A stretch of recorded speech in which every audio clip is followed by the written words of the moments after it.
Baik, pemirsa, kita kembali ke debat calon presiden dan calon wakil presiden Indonesia 2014. Kita berada di segmen 3 kali ini. Di segmen ini saya akan melontarkan pertanyaan dalam kaitan dengan tema ini. Satu pertanyaan yang akan dijawab oleh berdua secara berurutan, dan satu lagi pertanyaan yang akan juga dijawab secara berurutan. Pertama, karena tadi terakhir ke Pak Jokowi, maka pertanyaan ini saya akan sampaikan duluan kepada Pak Prabowo Subianto dan Pak Hatta Rajasa. Karena pertanyaannya agak panjang, jadi mohon barangkali bisa disimak. Begitu juga untuk Pak Joko Widodo dan Pak Yusuf Kalla, mohon disimak betul. Pertanyaan pada segmen 3 ini, Anda akan diberikan waktu 4 menit untuk menjawabnya. Begini, biaya pelaksanaan demokrasi di Indonesia masih dirasakan sangat mahal. Ini terlihat dari besarnya biaya pengelolaan organisasi partai politik hingga biaya pencalonan dan pemilihan anggota parlemen. Proses demokrasi yang mahal ini seringkali menjadi penyebab terjadinya perilaku koruptif di kalangan pengurus partai dan anggota parlemen. Kalau kita baca data Global Barometer Corruption, menyebutkan bahwa partai politik dan parlemen adalah pelaku tindak koruptif paling utama di begitu banyak negara. Jadi bukan hanya sekedar Indonesia kasus ini. Pada saat yang sama, Anda sebagai kandidat calon presiden dan calon wakil presiden disokong oleh partai-partai yang tentu memiliki potensi mengidap masalah ini. Padahal bila Anda kelak menjabat presiden dan wakil presiden, dukungan kuat dari partai-partai politik melalui koalisi di parlemen sangat Anda perlukan agar pemerintahan dapat berjalan secara stabil. Pertanyaannya, bila Anda terpilih menjadi presiden dan wakil presiden nanti, apa langkah-langkah nyata yang akan Anda lakukan untuk menjadikan pemerintahan Anda bersih, efektif, serta stabil, pada saat yang sama mampu menghindarkan diri dari kemungkinan rongrongan partai-partai politik yang telah mendukung Anda dengan meminta Anda untuk balas budi dengan memberikan berbagai kemudahan mendapatkan uang? Begitu pertanyaannya. Saya persilahkan Pak Prabowo dan Pak Hatta Rajasa, 4 menit. Kita mulai dari sekarang. Baik, memang ini adalah inti masalah yang kita hadapi sekarang.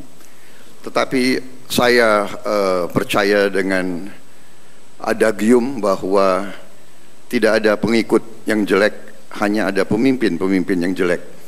Jadi apabila kita sebagai pemimpin, kita tegas meyakinkan para mitra kita, anggota kita, bahwa kita bergabung dengan syarat kita tidak akan merongrong anggaran negara, APBN, APBD, 1 sen pun. Ini adalah syarat saya kepada mitra-mitra saya, dan di semua partai banyak kader-kader yang baik. Di semua partai banyak patriot-patriot yang ingin bekerja untuk negara dan bangsa.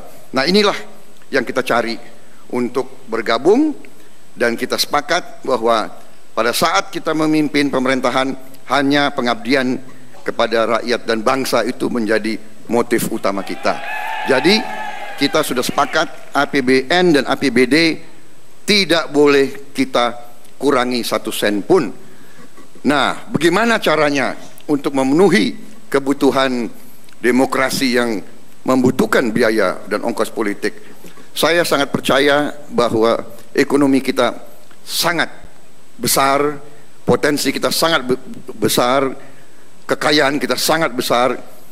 Kita harus mewujudkan suasana masyarakat yang modern, bahwa masyarakatlah yang harus merasa ingin menyumbang kepada partainya. Ini strategi yang kita harus terapkan. Kita harus minta anggota kita untuk berkorban mendukung perjuangan partai. Saya kira itu salah satu strategi yang bisa kita terapkan. Silahkan ya, Pak Hatta. Saya menambahkan, Yang pertama, presiden dipilih langsung oleh rakyat. Oleh sebab itu, presiden memegang mandat rakyat, bertanggung jawab kepada rakyat, bukan kepada partai politik. Oleh sebab itu, jangan pernah permisif dan jangan pernah dalam koalisi tunduk kepada apa yang dimaui oleh partai-partai politik yang ada dalam koalisi.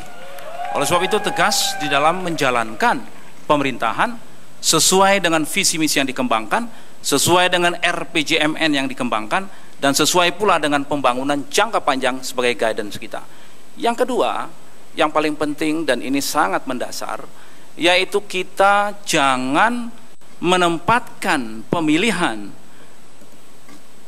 SDM, baik menteri maupun pejabat-pejabat penting, itu didasarkan kepada alokasi kepada partai-partai politik. Ini harus tegas dan dijadikan budaya siapapun presidennya. Oleh sebab itu, yang terpenting nantinya itu adalah memberikan kesempatan kepada putra-putri terbaik. Dalam bahasa yang lebih sederhana adalah kabinet ahli atau second kabinet. Nah, yang ketiga yang paling penting juga adalah di dalam pembiayaan. Tadi dikatakan demokrasi kita yang sangat mahal, maka pemerintahan mendatang harus melakukan evaluasi kritis terhadap cara kita melaksanakan pemilihan pilkada, pemilihan legislatif yang tadi dikatakan syarat dengan uang. Oleh sebab itu, kami bertekad nanti akan menyempurnakan ini. Demokrasi harus sederhana, murah, dan tidak membebani rakyat. Dan demokrasi harus menghasilkan putra-putri terbaik, apakah ia akan ada di legislatif, apakah ia akan menjadi bupati, wali kota, gubernur, atau menjadi presiden dan wakil presiden. Jadi demokrasi yang betul-betul dari rakyat untuk rakyat dan betul-betul menuju kepada kemakmuran. Terima kasih Pak Hatta Rajasa dan Pak Prabowo.